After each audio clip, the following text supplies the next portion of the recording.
Hello everybody, welcome to the Sound Test Room. Today we are taking a look at BassRift. BassRift is a plugin that splits your bass signal into two parts. Now, you may think, why would you want to do that? Well, this is a technique that's been used for years and years and years. I used it, in fact, in a video the other day. I demonstrated how to do this in Cubase's on the iPad. And I think I learned it from Trevor Horn a long time ago. Not that I know Trevor Horn, but it was one of the techniques he used where he'd take his bass and split it into two channels. And then on one channel would take all the bass out. And then on that channel, it only had the high-end bass.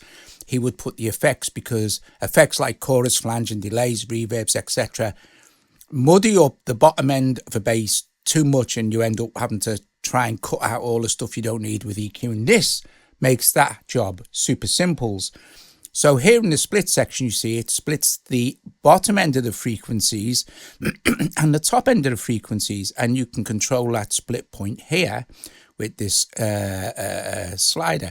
Now, BassRift is from Instant Audio and is available on the United Plugins website. I think until about the 6th, I'll put a link in the description. I think until about the 6th of June, this is on sale for about, I don't know, $15 or 15 quid or something. It's super cheap, super cheap. Anyway, right, so here is, I'm going to switch it off. Here's the sound I'm going to be using. It's a super basic bass sound from Ableton Live. Okay, so I'm going to turn this on, and this is the kind of cool stuff you can do. So you have flow, space, and heat. These only affect the upper end of the frequency range. So if I solo the bass end, you don't get any of those effects. And you see, we have the safe bass mode here, which applies to only the sub part. So we have a mono, so you're making a signal mono, and then you have an enhance and a compressor.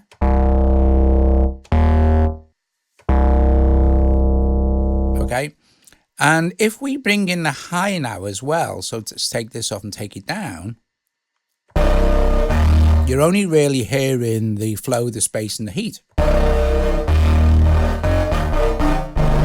So let's turn off heat, turn off space. You're just hearing this chorus, but we can now blend in.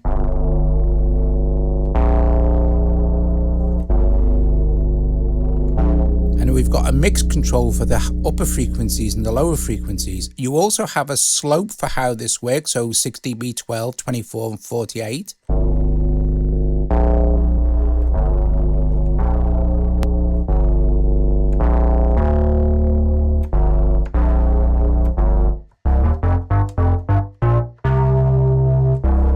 Awesome stuff. So you have now these are basic effects. Don't need to go nuts with this stuff,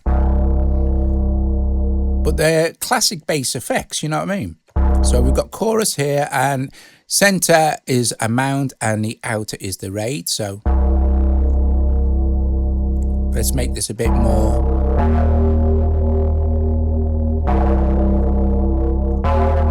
phaser.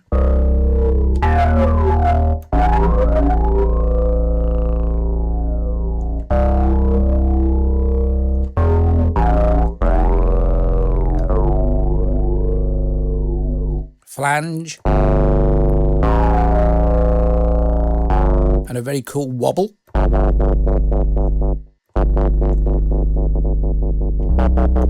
And you can see the wobble is synced to our BPM. If we move on to space now, we have a cone filter.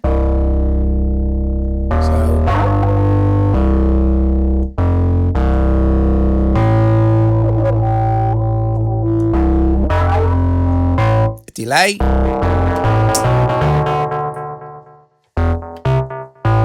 And again, don't forget, all this has just been applied to how you have this split.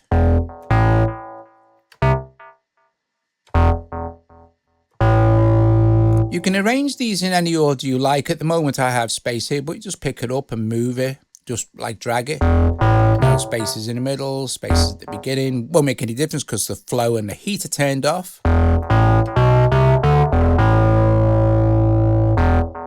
Reverb.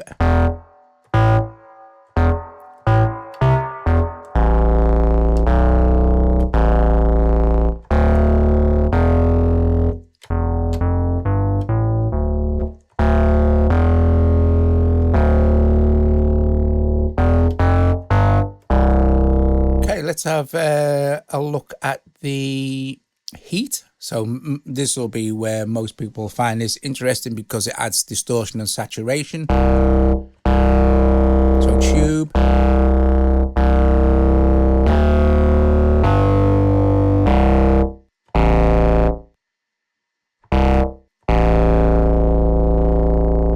And we have a crush.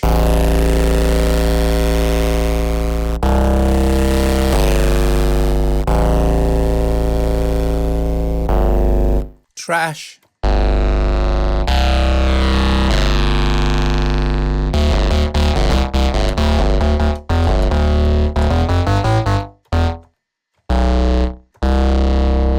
Very nice. And fold, which is a wave folder, so another distortion type.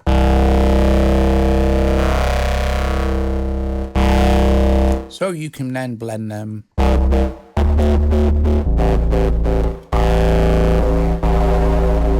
all together.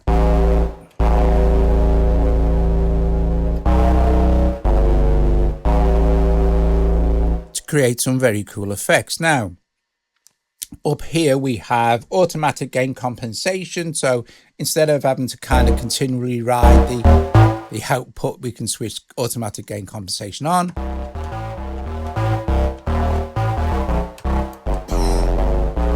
And that will sort all that out for us.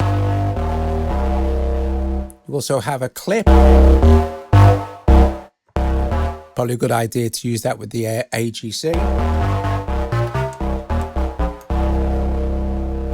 Okay, then you have oversampling of ×2 and ×4. Of course, oversampling will increase your CPU load, and you'll probably, mine can't deal with that, so because I'm running the screen recording software as well. So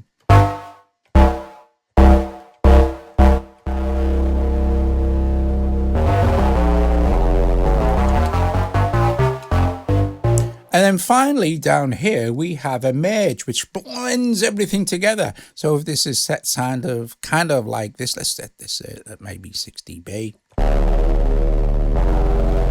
You have an EQ, mid-range control, low boost, and then a high pass filter, so we can roll off, if it's too muddy, roll off a little bit of that bass end. Then a low pass filter. So if you're dealing just with subby basses, that might be nice. And we have a bunch of presets. So you can just go like, what's this then? Load that. So I'm going to close the microphone down for the moment and blast through some of these presets so you can hear kind of cool stuff you can do. Like I said, this is just a basic bass sound from Ableton. Nothing special, super basic stuff. Let's give it some release.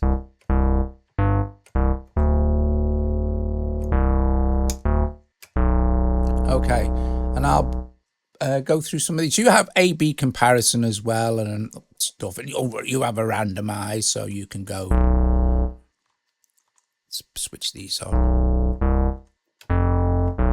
Oh, sorry, I bypassed it. But the most important thing is having to listen to the presets.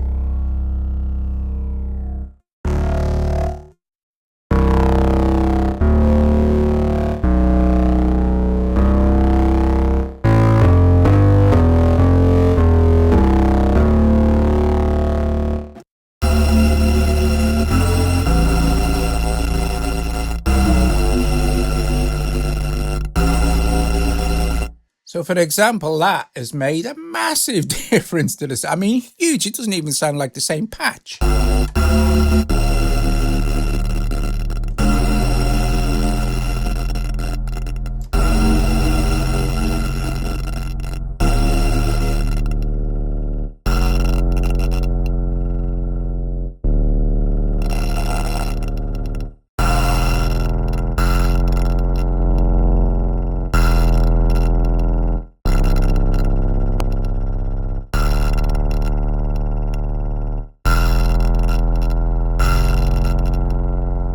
Sorry, down the bottom here, you also have a demut control, which will kind of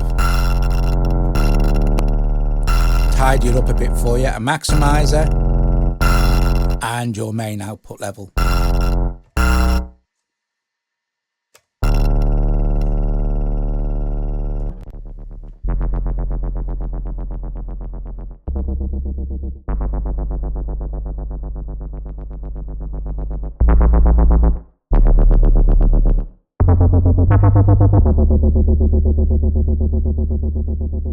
Now, I guess if you wanted to, you could use this on other sounds. You could try it on drums, on leads and stuff, but really it's designed for bass because of the way it splits the frequencies.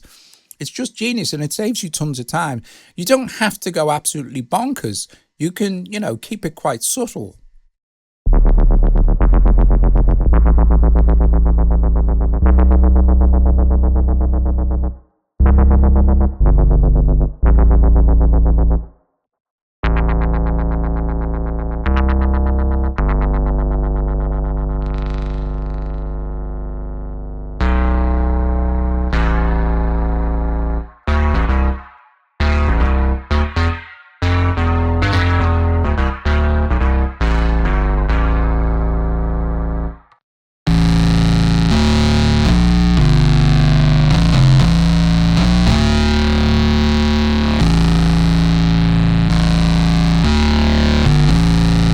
And of course, it goes without saying that you can use this on bass guitars as well, or even kind of guitars if you wanted.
So as you can see, it also has some bass guitar presets already dialed in for you if you're actually using your guitar. Guys, right, okie dokie. Thanks very much for watching. If you like the video, give it a thumbs up, subscribe to the channel. I'll put a link into United plugins in the description below, so you can go and check out BassRift, which is on sale for I think till about the 6th of June 2024, if you're watching this before then, for about 15 quid. Yeah. Anyway, awesome, top job. Well worth checking out, especially if you are into production and stuff like that, and you want to get the best bass, but possible bass mix is important, you know, because that splitting technique has been used for years and years, and literally donkey's years, for recording bass effects, because effects on bass don't sound great when they're in the lower frequencies. So that's what engineers were doing. They were, and producers, they were splitting. Like, they'd have the bass track, they'd duplicate that bass track, and then on the duplicated track, they'd roll off all the bass end in the EQ and just apply the effects to the top end. And it's remarkably effective. It really is, as you can hear.